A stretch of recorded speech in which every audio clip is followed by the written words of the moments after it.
د هېواد د معاصر تاریخ د ثبت او لیکلو د ارزښت په اړه د نویو هڅو پیل د اطلاعات او کلتور وزارت او افغان ویاړ څېړنیز او کلتوري ټولنې له لوري په همدې تړاو ځانګړې غونډه جوړه شوې وه چې د هېواد د معاصر تاریخ د شوروي او امریکا د یرغلونو پر مهال افغانانو ته د اوښتو زیانونو او د هېوادوالو د قربانۍ او سرښندنو همدارنګه د نړۍ د لویو زبرځواکو هېوادونو د هغه شرمېدونکو ماتو په اړه چې په افغانستان کې ورسره مخ شوي دي د لیکلو اثارو او د همدې تاریخ د منظم ثبت په اړه بحثونه او ویناوې وشوې ترڅو راتلونکو نسلونو ته دغه له کړاوونو او ویاړونو ډک تاریخ په خپله اصلي بڼه وړاندې شي او په تاریخ کې ثبت شي. زموږ نننۍ برنامه د شوروي یرغل او د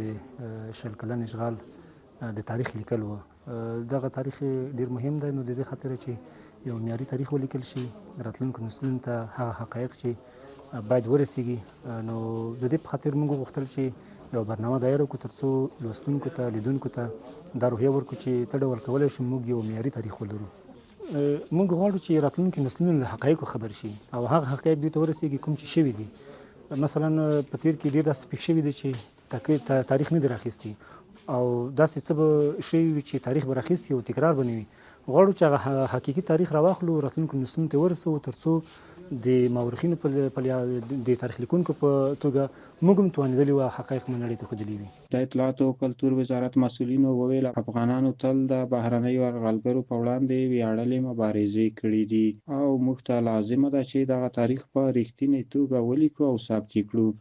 ډېر مسایل سته، ډېر موضوعات سته چې هغه باید موږ او تاسو حفظ کو او آینده نسلونو ته یې وسپارو. لکه څنګه چې د یرغلګرو په وړاندې جهاد فرض و، همدا ډول د دې جهاد تاریخ خوندي کول دا هم پر موږ او تاسو باندې فرض دی چې په صحیح ډول باندې خوندي کو، د تاریخ حافظې ته یې وسپارو ترڅو آینده نسلونه د دې څخه الهام واخلي. خپل ځوان ته هغه نقطه را برسیره کو چې سره د دې چې د 200 کاله نړۍ د ما او د تا د نظریې په حذف او د ما او د تا د تمدن په حذف باندې کوشش کوي، خو یو وارې ته راولګېدې ورسا دې ماته کړه، بیا راولګېدې ناټو دې ماته کړه. تا د قوت نقاط څه شی دي؟ ته ولې د دې سره د دې چې ورکې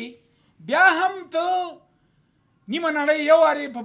ماته یې او په ډېر لږ وخت یعنې 500 کالو په منځ کې او د هغې نه مخکې چې کوم قوتونه و دغه بحث باید وشي. د یادونې وړ ده چې دغه غونډه د اطلاعاتو او کلتور وزارت اړوند د بیهقي کتاب خپرولو په ریاست کې جوړه شوې وه چې د اطلاعاتو او کلتور وزارت او یو شمېر نورو حکومتي ادارو مسؤلینو، علمي کدرونو او لیکوالانو پکې ګډون کړی و او د معاصر تاریخ ثبت او لیکل یې یو لوی معنوي ارزښت یاد کړ.